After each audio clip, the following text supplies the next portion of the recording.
नमस्कार दोस्तों आपका सब नमस्कार दोस्तों, आपका सबका विवेक कुलते इंडेक्स ट्रेडिंग में स्वागत है। आज डेट है 9 मार्च 2024, सैटरडे है। तो दोस्तों, आपको पता ही है, हम इस यूट्यूब चैनल में वीकली वीडियो बनाते हैं और स्टॉक मार्केट के बारे में बात करते हैं। और एक नेक्स्ट वीक क्या व्यू रहेगा, मार्केट का डायरेक्शन क्या रहेगा, क्या हो सकता है, इसके बारे में डिस्कस करते हैं। इकोनॉमिक न्यूज जो भी रहेगी, डोमेस्टिक मीन्स भारत की और भारत के बाहर, डोमेस्टिक और ग्लोबली, उसके बारे में भी डिस्कस करते हैं। तो दोस्तों, हमने लास्ट टाइम वीडियो बनाया था 2 मार्च 2024। हमने इंडेक्स डाइवर्जन की बात की थी। कौन किसको खींचेगा, निफ्टी या बैंक निफ्टी, इसके बारे में भी डिस्कस की थी, बात की थी। इंडेक्स डाइवर्जन दिख रहा था, इसके बारे में भी हमने चार्ट पे डिस्कस किया था। उसके हिसाब से आप, अगर आप चार्ट देखते हैं तो जो 5 दिन हो गए उसमें हमको डाइवर्जन भी देखा और किसने किसको खींचा, ऊपर खींचा या नीचे खींचा, जो भी रहेगा वो भी हमने लास्ट वीक में देखा। मार्च का पहला एक्सपायरी खत्म हो चुकी है। हम अभी मिस मार्केट सेकंड वीक के एक्सपायरी में एंटर कर चुके हैं। और क्या हो सकता है इसके बारे में डिस्कस करेंगे। ग्लोबली और डोमेस्टिक क्या इकोनॉमिक न्यूज है, क्या आ रही है। 3 दिन छुट्टी चल रही है। आज दूसरा दिन है, सैटरडे, कल फ्राइडे था। कल हमारे मार्केट को छुट्टी थी। तो फ्राइडे, सैटरडे और संडे 3 दिन छुट्टी। 3 दिन लोगों ने हॉलीडे एंजॉय किया होगा, या नहीं तो किसी के यहाँ पे अभी 10th और 12th के एग्जाम चल रहे हैं, हर एक अलग अलग बोर्ड के, उसका भी कुछ ना कुछ चल रहा होगा। या और दूसरी बात की होगी, कोई किसी ने सेमिनार अटेंड किया होगा, कोई सेमिनार ले रहा होगा, जो भी रहेगी। क्योंकि हर एक कोई ना कोई सैटरडे संडे या ऐसा कंटिन्यूस 3 दिन आता है, छुट्टियां आती है, तो लोग उसका 100% यूज करते हैं। तो बोले दोस्तों, हम ग्लोबली बात करेंगे। ग्लोबली नया कुछ डेवलपमेंट नहीं है। यूएस के डेटा, जॉब डेटा आए, जॉब रिपोर्ट डेटा है, उसके ऊपर से मार्केट ने उनका रिएक्शन दिया।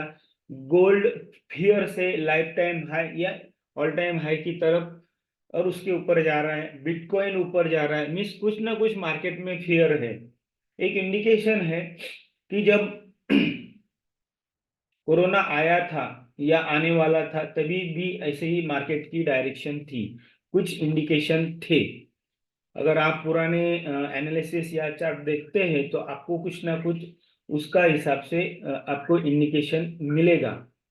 क्या होने वाला है किसी को पता नहीं है। लेकिन जो मिडल ईस्ट में चालू हुआ है, अभी तक वो खत्म हुआ नहीं है। कल भी उन मिस यमन की तरफ से भी या हौदी से तरफ से अटैक हुए हैं।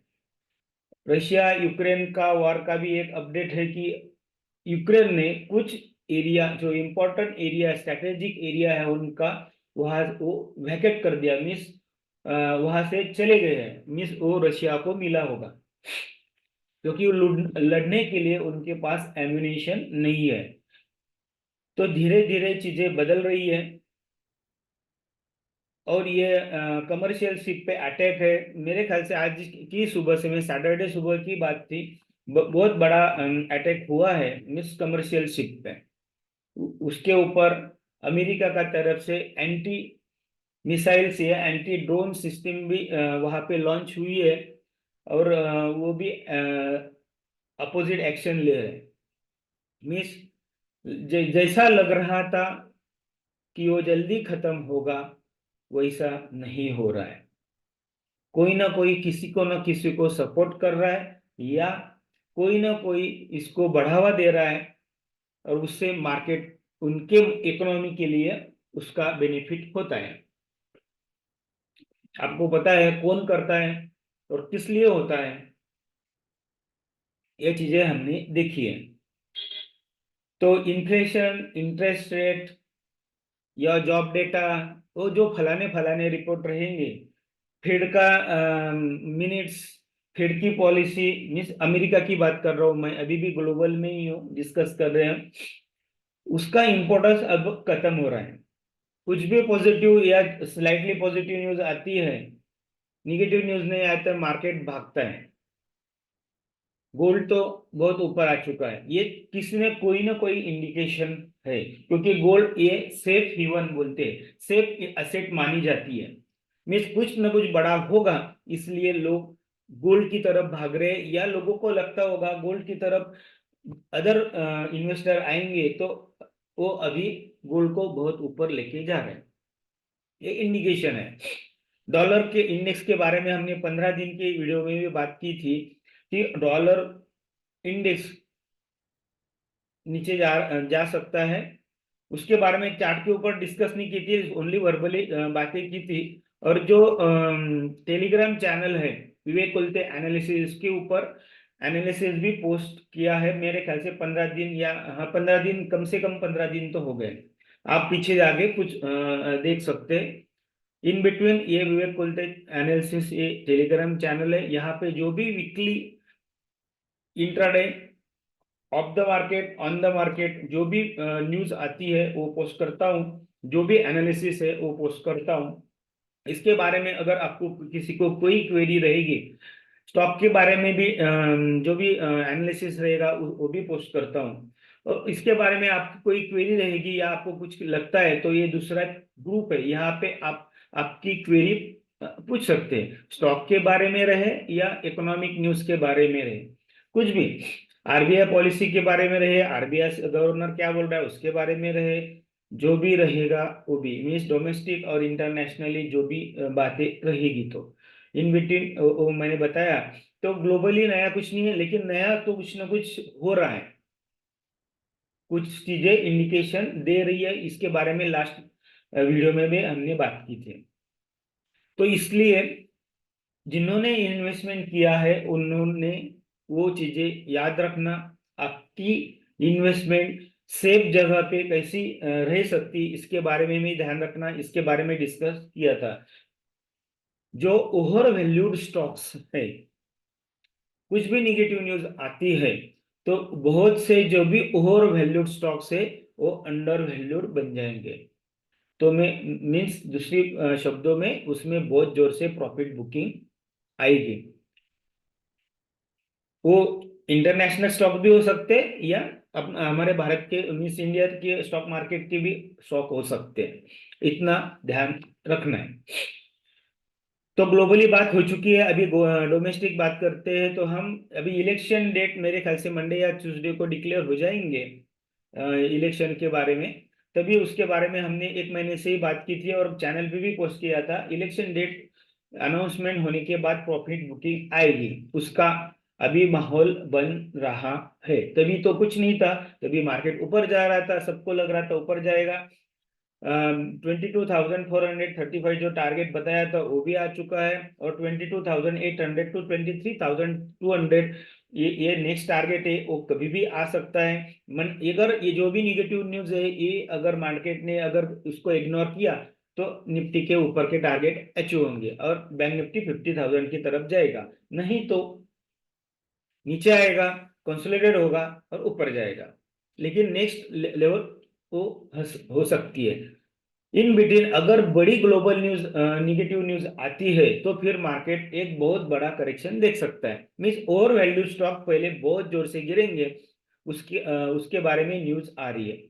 और हम इंडिया में पूरी तरह से इलेक्शन मोड में, नियरली अभी तो 90% है, इलेक्शन डेट अनाउंसमेंट होने के बाद 100% टू 100% इंटर कर चुके होंगे, और उसके हिसाब से जो भी पार्टियां लड़ती हैं इलेक्शन में, उनकी भी जो भी वादे रहते हैं वो पूरे होते कि नहीं होते वो बात अलग है, उसके बारे में भी मार्केट ऊपर नीचे होगा।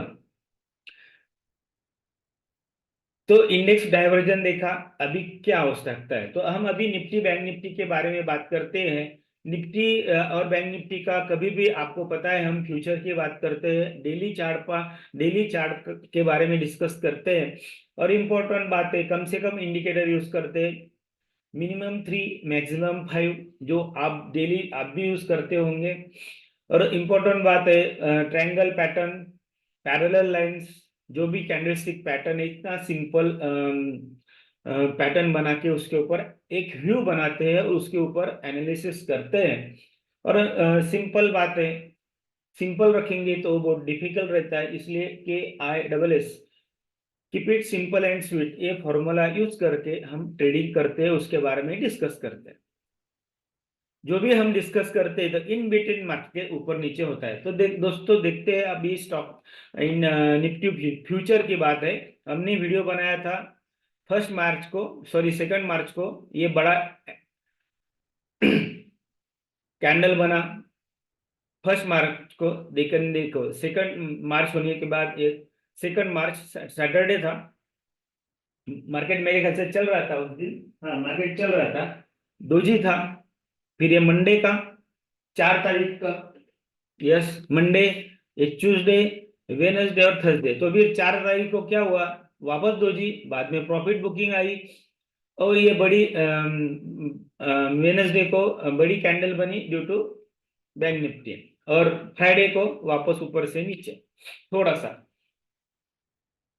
तो मार्केट कहाँ पे है, मार्केट अभी बड़ा, जो हमने ये पैरेलल लाइन बनी थी उसके टॉप पे, मीन्स टॉप लाइन के ऊपर खड़ा है, ब्रेकआउट नहीं है, ब्रेकआउट हुआ तो नेक्स्ट टारगेट है 22,800, इसके बारे में हमने लास्ट टाइम डिस्कस भी किया था, सपोर्ट भी निकाला था हमने, इस बड़ी ग्रीन कैंडल का बॉटम लाइन सपोर्ट लिया था, बराबर है।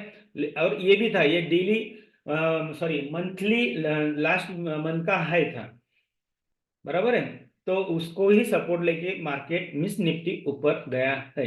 अभी क्या हो सकता है, सिंपल है, टॉप पे खड़ा है, अगर वो मंडे को ऊपर खुलता है तो ये जाएगा 22,800, सॉरी 22,800, नहीं तो वापस ये आएगा, ये जो लास्ट मंथ का हाई था 22,300 की तरफ आया। और कुछ जो निगेटिव आती है उसके बारे में हम चैनल पे मैंने पोस्ट किया, उसके बारे में हम बाद में डिस्कस करेंगे लास्ट में, चार्ट का एनालिसिस होने के बाद। अगर वो बड़ी न्यूज लोग कंसिडर करते हैं तो फिर ये 22,300 ब्रेक डाउन होता है, 300 ही पकड़े, क्योंकि 350 है तो 300 पकड़िए, तो मार्केट वापस रीटेस्ट करने के लिए जाएगा 22,000, क्योंकि ये जो बड़ा गैप है, ये बड़ा गैप भरने की कोशिश करेगा निफ्टी। और उसके बाद में क्या सिचुएशन होती है मार्केट में, क्या डेवलप होती है ग्लोबली, क्या होती है, उसके ऊपर आगे का मूवमेंट होगा। लेकिन जो बड़े लोग इन्वेस्टर है उनको पता है क्या होने वाला है, तो वो वैसे पोजीशन लेंगे। फ्राइडे को मार्केट पॉजिटिव था, सब पॉजिटिव थे, लेकिन रिलायंस में जो मार्केट को मूव कर रहा है 3 वीक से, 3 वीक से पहले या 1 महीने से, उसमें प्रॉफिट की बुकिंग थी, और ऑप्शन डेटा अगर आप एनालिसिस करते हैं तो उसमें कॉल राइटिंग भी दिख रही थी, मीन्स अगर वो नीचे गिरता है तो बाकी को भी वो लेके जाएगा। HDFC बैंक तो ऐसा भी वीक है और नीचे जा सकता है, टाटा का न्यूज आया है, SBI का न्यूज आया, उसके बारे में हम डिस्कस करेंगे। तो सपोर्ट है 22,345, और रेजिस्टेंस क्या है 22,800, हम बीच में खड़े हैं, आएगा तो नीचे, जाएगा तो ऊपर, मैक्सिमम 22,800 की तरफ जाएगा। और यहाँ पे हमने लास्ट टाइम बात की थी, यहाँ पे ये देखिए राइजिंग पैटर्न बन रहा है, राइजिंग वेज, ये ग्रीन लाइन पकड़िए और ये ब्लू लाइन पकड़िए, ये राइजिंग वेज है, 1 2 3 4 5, A B C D E, और ये लास्ट लेग लग रहा है, या ब्रेकआउट होगा या ब्रेकडाउन होगा, तो हम 20,000 की तरफ आएंगे। अगर ब्रेकआउट होगा तो अपर लिमिट, अपर जो जगह है वो लिमिटेड रहेगी, ये तो साइडवेज होगा, नहीं तो धीरे धीरे ऊपर जाएगा, बड़ा ब्रेकआउट नहीं आएगा ऐसा लग रहा है। देखते हैं क्या होता है निफ्टी में। अभी हम बैंक निफ्टी के बारे में बात करते हैं। हमने last time Nifty bank Nifty mid cap का भी चार्ट डिस्कस किया था। देखो अभी बैंक निफ्टी का चार्ट हम डिस्कस करेंगे। देखो ये सैटरडे, इस मंडे, और ये देखिए ये बैंक निफ्टी ऊपर गया ड्यू टू आईसीआईसीआई बैंक। मैं हर बार बोलता हूँ, अगर आपको बैंक निफ्टी को घुमाना है कौन सी भी डायरेक्शन में, 10 लोग बड़ा पैसा लेके बैठो, आपको जो चाहिए बैंक निफ्टी में लेवल ला सकते हैं, क्योंकि 12 स्टॉक्स है, ओनली 12 स्टॉक्स, कहाँ भी लेके आ सकते हैं। वो जाने दो। तो बैंक निफ्टी हमने बात की थी 48,000 की तरफ जाएगा, अगर उसको ब्रेकआउट करता है तो ये जो ब्लू लाइन बनाई थी पहले से ही थी, ये एक्सपांडिंग चैनल था तभी, वो उसका ब्रेकडाउन हुआ था, तो उसको रेजिस्टेंस लेके बैंक निफ्टी ऊपर खड़ा है। मैं वैसे बोलेंगे तो निफ्टी भी रेजिस्टेंस पे खड़ा है और बैंक निफ्टी भी रेजिस्टेंस पे खड़ा है। और बैंक निफ्टी कहा है, देखो बैंक निफ्टी ये जो बड़ा अप ट्रेंड दिख रहा है उसके टॉप लाइन के आसपास है, निफ्टी ऑलरेडी उधर है। 15 दिन पहले क्या था, बैंक निफ्टी ऊपर था और बैंक निफ्टी नीचे था, तो डाइवर्जन था। अभी दोनों एक जगह पे खड़े हैं। अगर निगेटिव न्यूज आती है, पॉजिटिव तो कुछ नहीं आएगी, क्योंकि इंटरेस्ट रेट वगैरह, इंटरेस्ट रेट कम होंगे, कम होंगे, कम होंगे, और ग्लोबली कम होंगे। नेक्स्ट क्वार्टर ने ये 1.5 साल मेरे ख्याल से एक साल हो गए, अमेरिका में इंटरेस्ट रेट कम होंगे ऐसा हमारे टीवी चैनल पे, बिजनेस चैनल के बोल के मार्केट बढ़ाया जा रहा है। उधर तो कुछ नहीं कम हो रहे, उन्होंने तो बंद कर दिया है। और हमारे गवर्नर भी वैसे ही बात करते हैं कि मार्केट बढ़े, क्यों बढ़े, वो पॉलिटिकल रीजन हो सकते हैं। तो इंटरेस्ट रेट कम नहीं होंगे ऐसा अभी भी है। इन्फ्लेशन जैसे का वैसा है, इन्फ्लेशन कम हुआ नहीं है। बबल तो फूटेगा, फूटेगा तो आरबीआई गवर्नर उसके ऊपर आंसर देंगे। और ईटी नाउ का पहले अपन बैंक निफ्टी के बारे में बात करते हैं। तो बैंक निफ्टी रेजिस्टेंस पे खड़ा है, अगर ब्रेकआउट होगा तो फिर ये 49,000 50,000 की तरफ जाएगा। अगर नहीं हुआ तो साइडवेज होके वापस लास्ट मंथ का डेली जो हाई था वहां पे आके रुकेगा, दैट इज 47,400। उसको ब्रेकडाउन हुआ तो फिर इस जो बॉटम लाइन से वहां पे टेस्ट करने की कोशिश उसकी होगी। इनवर्स हेड एंड शोल्डर था, ब्रेकआउट हुआ है, लेकिन माहौल चेंज बदल रहा है। तो निफ्टी का सपोर्ट रेजिस्टेंस की बात की, बैंक निफ्टी का भी अभी सपोर्ट है 40,400, और रेजिस्टेंस वही है जो कल का हाई था, या मानेंगे तो हम 48,300 पकड़िए।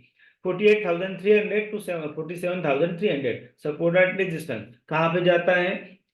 अभी न्यूज गिवन होगी, इकोनॉमिक मिस कंपनी के रिजल्ट आउट हो चुके हैं, अभी उसके ऊपर मार्केट नहीं घूमेगा। अभी ओनली ग्लोबल जो न्यूज आती है मार्केट में उसके ऊपर मार्केट ऊपर नीचे होगा। हमारे मार्केट के रिजल्ट आएंगे 15 अप्रैल के बाद, बड़ा मुंह हमें 15 अप्रैल के बाद दिखाई देगा। तब तक ऊपर नीचे, नीचे ऊपर जो भी कुछ हो सकता है, है। लेकिन हम इलेक्शन मोड में आ चुके, तो प्रॉफिट बुकिंग जरूर होगी। अब हमने लास्ट टाइम निफ्टी बैंक का भी chart, sorry, Nifty mid cap का चार्ट डिस्कस किया था, ये भी बात की थी। देखो अभी भी निफ्टी मिड कैप जो सेंट्रल लाइन है उसके नीचे ही है। देखो ये कौन सी है, ये 2 मार्च है, 2 मार्च, 3 मार्च, 4th, 5th, 6th, बराबर है। मिड कैप स्टॉक्स में प्रॉफिट बुकिंग है, that is also one of the drivers. में मिड कैप स्टॉक नीचे जा रहा है, इंडेक्स ऊपर जा रहा है, ये भी डाइवर्जन ही है। तभी निफ्टी बैंक निफ्टी में डाइवर्जन था, अभी मिड कैप में डाइवर्जन दिखाई दे रहा है। आप दूसरे भी देख सकते हैं इंडेक्स, उसमें भी आपको धीरे धीरे दिखाई देगा। आरएसआई देखो, आरएसआई यहाँ से नीचे नीचे नीचे जा रहा है। अभी हम डाउ जोन्स की बात करते हैं, डाउ जोन्स भी वहां पे ही खड़ा है जहां पे वो वह है, वो भी रेजिस्टेंस पे है, आर पे है, मीन्स अप ट्रेंड के टॉप लाइन पे है, दैट इज ए रेजिस्टेंस। उसको ऊपर जाने के लिए बड़ा पॉजिटिव न्यूज चाहिए, लेकिन पॉजिटिव न्यूज तो अभी तक नहीं आ रही है, या ग्लोबली रहे या हमारे इंडिया में रहे, सभी आर्क के तरफ खड़े हैं। पेशेंस स्ट्रेच होगा, कभी ना कभी उनका पेशेंस ढीला हो जाएगा, और जो बुल्स है वो प्रॉफिट बुकिंग करेंगे, और बुल्स प्रॉफिट बुकिंग तो बियर्स तो खड़े ही होंगे वापस नीचे गिराने के लिए। बियर्स तो इसका ही मिस क्या बोलते हैं, शिकारी मोड में रहते हो, बुल्स को कैसे शिकार किया जाएगा। अभी तक बहुत लोगों ने बियर मार्केट क्या रहता है, प्रॉफिट बुकिंग क्या रहती है, देखी नहीं है। हो सकता है अभी ये मार्च, 15 मार्च के बाद ये आप देख सकते हैं। तो देखो ये डाउ जोन्स है, अभी भी उसका सपोर्ट क्या है, 38,400। अगर मंडे को यहाँ से नीचे गिरता है तो वापस ये यहाँ पे नीचे मीन्स 37,000 की तरफ कोशिश करेगा। उनके भी जॉब डेटा फलाना वो आ चुके हैं, इनिशियल जॉबलेस वो जॉब, जो भी इकोनॉमिक डेटा वो आ चुका है, उतना इंप्रेसिव या पॉजिटिव नहीं था। फिर की मिनट आ चुकी है, उसमें भी कुछ नया नहीं था। इसलिए अभी मार्केट रिएक्शन देगा, उनकी भी मंडे से हमको, और 2 दिन से दिख रहा था, हमारे यहाँ भी दिखाई देगा। अब हम बात करेंगे ईटी नाउ पे आरबीआई गवर्नर का इंटरव्यू हुआ था, 1 घंटा था मेरे ख्याल से, एक या 2 घंटे मैंने पूरी तरह से सुना। उसके बारे में एनालिसिस भी दिया। किसी को बुरा लगा होगा, हो सकता है किसी को बुरा लगा, तो सिंपल बात है, हर बार बोलता हूँ, प्राणायाम करो, बेनिफिट आपका ही होगा, दिमाग की बत्तियां खुलेगी, क्योंकि ब्लड में ऑक्सीजन जाएगा, तो एक्चुअल जो फैक्ट है वहां पे आप आ सकते हैं। जो है वो पोस्ट किया था, देखो ये क्या था, एक ईटी नाउ का कहाँ पे था, एनबीएफसी पे आरबीआई एक्शन ले रहा है, अभी गोल्ड पे भी ले रहा है, ये हमने बात की है। देखो ये आरबीआई गवर्नर ईटी नाउ, यहाँ पे देखो कहाँ पे, हाँ इंटरव्यू। मुझे लगता है वो उनकी जो बातें कर रहे थे उसके ऊपर लगता है कि ये उनका लास्ट इंटरव्यू है, क्योंकि उन्होंने जो बोला उसमें नई बात नहीं थी, कुछ नया नहीं था। वो तो आरबीआई पॉलिसी में भी बोलते हैं। और जस्ट लाइक इंटरव्यू लेना चाहिए, just like a time pass interview मुझे लग रहा है। हो सकता है कि मेरा वो जो मैंने लिखा है उसके ऊपर किसी को गुस्सा या बीपी बढ़ चुका होगा। और ये मुझे एक लगता है, इंटरेस्ट रेट कम नहीं होंगे, इंटरेस्ट रेट बढ़ेंगे, क्योंकि अभी तक इन्फ्लेशन कम नहीं हुआ है।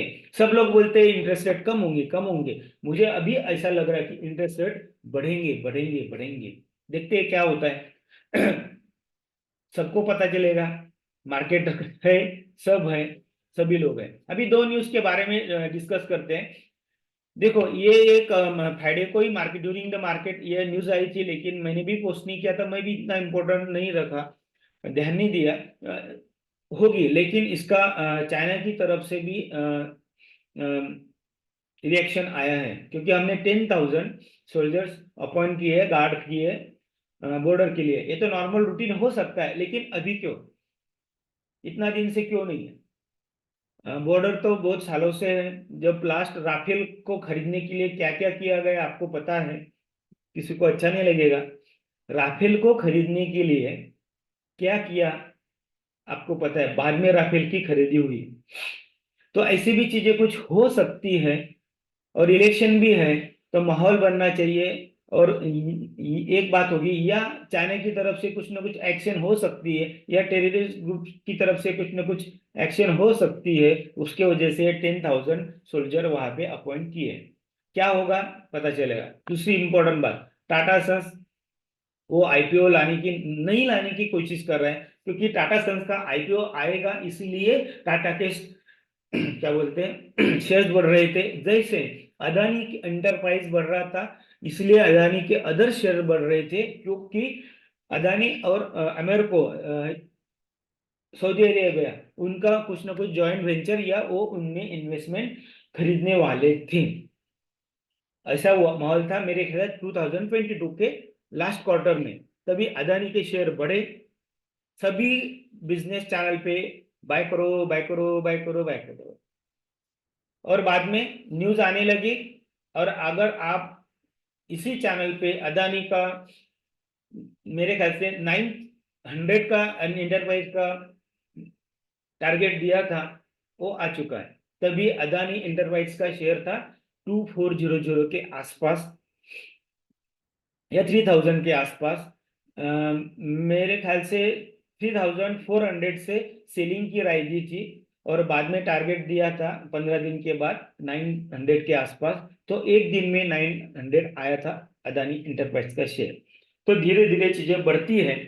तो टाटा के ग्रुप में जो भी आपने इन्वेस्टमेंट की है वहां पे अलर्ट आ चुका है। अगर टाटा सन्स का आईपीओ नहीं आता है तो टाटा ग्रुप जो के शेयर जिस वजह से बढ़े हैं वहां पे प्रॉफिट बुकिंग आएगी, और बहुत बहुत जोर से आएगी, क्योंकि टाटा ग्रुप में ऐसा कुछ नया भी नहीं। टाटा मोटर्स तो ऑलरेडी लॉस मेकिंग कंपनी है, आपको सबको पता है।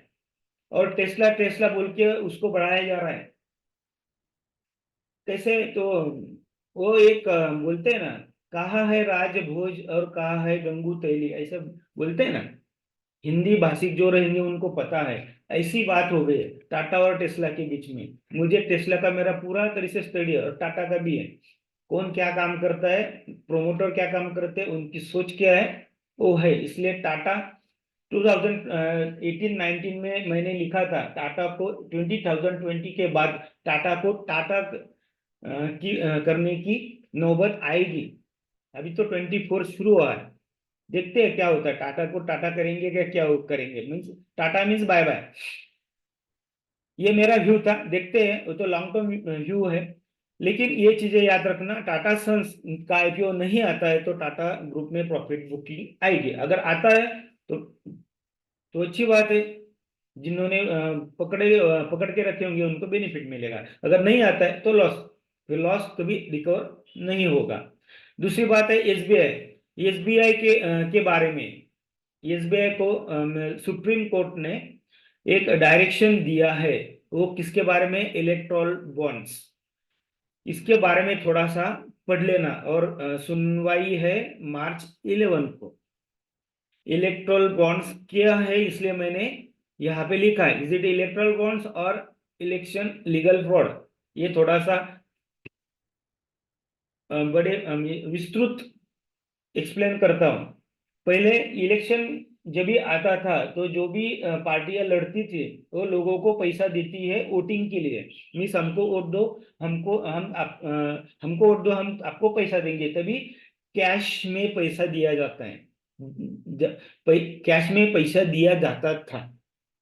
बाद में अभी भी वो ऐसा पैसा दिया जा रहा है। अभी क्या हो रहा है, ओनली पैसा दिया जा रहा है ऑनलाइन, यूपीआई की तरफ से, यूपीआई या सब्सिडी की तरफ से, या बड़ी बड़ी अनाउंसमेंट आती है उसमें सब्सिडी मिल रही है। इसकी आड़ में या इसका व्यू मिस ये का सिस्टम बना के वोटर को पैसा दिया जा रहा है। कैसा दिया जा रहा है हम पॉलिटिकली बात नहीं करेंगे, आप सोचो इलेक्ट्रल बॉन्ड्स क्या है, और उसमें कैसे रूल्स चेंज हुए हैं, और कौन कौन उनको फंडिंग कर सकता है और कितना परसेंटेज कर सकता है। इसके बारे में ढूंढिए, आपको बहुत कुछ बड़ा मिलेगा। और वो पैसा वापस वोटर को कैसे दिया जाता है, इस एंगल में सोचेंगे तो आपको बहुत बड़ा स्टडी मिलेगा, और क्या हो रहा है ये भी ध्यान में आएगा। तो इज इट इलेक्ट्रल बॉन्ड्स और इलेक्शन लीगल फ्रॉड, आज का अभी वीडियो का टैगलाइन यही रहेगा। इज इट इलेक्ट्रल बॉन्ड्स और इलेक्शन लीगल फ्रॉड। एक मिनट जरा होल्ड कर लीजिए।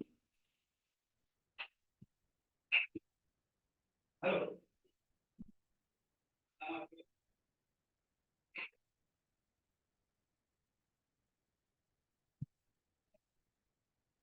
तो दोस्तों वापस, तो ये डाली थी, इसलिए यहाँ पे लिखा है एसबीआई और टाटा ग्रुप अगर शेयर्स है तो आप एग्जिट ले लो, क्योंकि ये जो न्यूज इवेंट जो निगेटिव है वो जब तक खत्म नहीं होती है तो उसका इम्पैक्ट कुछ भी हो सकता है। आप फंस सकते हैं। और एसबीआई के पास सबसे ज्यादा इलेक्ट्रोल बॉन्ड के पैसे आते हैं। अगर वो नहीं देते हैं जल्दी तो सुप्रीम कोर्ट की तरफ से बहुत बड़ा एक्शन हो सकता है। दूसरी बात है, दूसरा अभी भी आरबीआई ने जो गोल्ड लोन देते हैं private sorry PSU banks, government banks, उन्होंने जो गोल्ड लोन दिया उसके बारे में डिटेल मंगाया है। मीन्स गोल्ड लोन की वैल्यू, मीन्स जो गोल्ड है उसका वैल्यू का बराबर एनालिसिस किया है कि नहीं उसके बारे में वो मीन्स एनालिसिस करते होंगे, क्योंकि पीएसयू बैंक में बहुत कुछ चीजें हुई है। तो गोल्ड लोन का के बारे में उन्होंने, अगर पीएसयू बैंक ने कुछ नहीं दिया तो पीएसयू बैंक को भी दो धक्का लगेगा। और एसबीआई का इलेक्ट्रॉल बॉन्ड अगर कुछ बड़ा हुआ तो एसबीआई, तो समझ लेना कि एसबीआई का क्या होगा, क्योंकि एसबीआई में ऑलरेडी इंटरनल फ्रॉड बहुत है, वो सालों साल चल रहे हैं। अगर ओपन हो जाएंगे, अगर गवर्नमेंट सपोर्ट करता है एसबीआई इसलिए, नहीं तो एसबीआई कभी कब से डूब चुकी होंगी होती। ऐसी एसबीआई में बहुत से, आप बोलते हैं ना, कांड बोलते हैं, कांड हुए हैं और होते होंगे, आप ही पता नहीं है। और आपको एक इंडिकेशन उसके बारे में देता हो, आपको अगर लगता है मेरा कहना झूठ है या गलत है तो आप कौन सी भी एसबीआई के ब्रांच में जाके देखो और उनके जो एम्प्लॉय उनका व्यवहार देखो, आपको पता चल जाएगा कि वो क्या कर रहे हो, करते होंगे और क्या कर रहे हैं। एक सिंपल है, कर्मचारी लोग एम्प्लॉयज क्या करते हैं और क्या होता है। वैसे भी एचएल के बारे में भी मेरे पास एनालिसिस है। एचएल बहुत 32,000 या 33,000 सॉरी 3200 या 3300 के आसपास गया है, लेकिन सिर्फ ऑर्डर मिल रहे हैं, एग्जीक्यूशन नहीं हुआ है। एग्जीक्यूशन कब होगा? टेस्टिंग होगी, एक्चुअल टेस्टिंग होगी। और आप सब लोग बोलते हैं तेजस अच्छा है, लेकिन पता चलेगा। तो वहां पे भी एक सावधानी अलर्ट रखना है। तो दोस्तों हमने बात की ग्लोबली डोमेस्टिक न्यूज़ के बारे में, इलेक्शन के बारे में, निफ्टी बैंक निफ्टी के बारे में, ये जो भी न्यूज़ थी उसके बारे में डिस्कस की। लेकिन अलर्ट है, आ चुका है, अलर्ट पे भी ध्यान रखिए। आपको लास्ट टाइम भी बोला था, अगर इन्वेस्टमेंट नहीं रखना है तो ऐसे स्टॉक्स जो गिरेंगे नहीं वहां पे आप शिफ्ट कर सकते हैं। और over valued stock 100% under valued होंगे, इतना अलर्ट आ रहे हैं। अभी बहुत से पॉइंट धीरे धीरे खुलेंगे आफ्टर इलेक्शन डेट अनाउंसमेंट। तो दोस्तों देखते हैं क्या होता है, मार्केट ऊपर जा सकता है, इतनी नई बात नहीं है, लेकिन क्या है, अल्टरनेट कितना बढ़ाएंगे बढ़ाएंगे, कुछ ना पेशेंस या उसकी कैपेसिटी खत्म होगी और नीचे आएगा मार्केट। तभी बियर तो खड़े हैं, आपको पता नहीं है बियर कैसे ऊपर से नीचे पटकते हैं। आपको एक्सपीरियंस आएगा 2020 के बाद, जो भी इन्वेस्टर आए, ट्रेडर है इन्वेस्टर, उनको एक एक्सपीरियंस मुझे लग रहा है कि मिलेगा, बहुत अच्छी तरह से मिलेगा। दोस्तों देखते हैं अभी नेक्स्ट वीक से सभी जगह पे क्या होता है, बाद में व्यू बनाएंगे। और तब तक धन्यवाद, थैंक यू।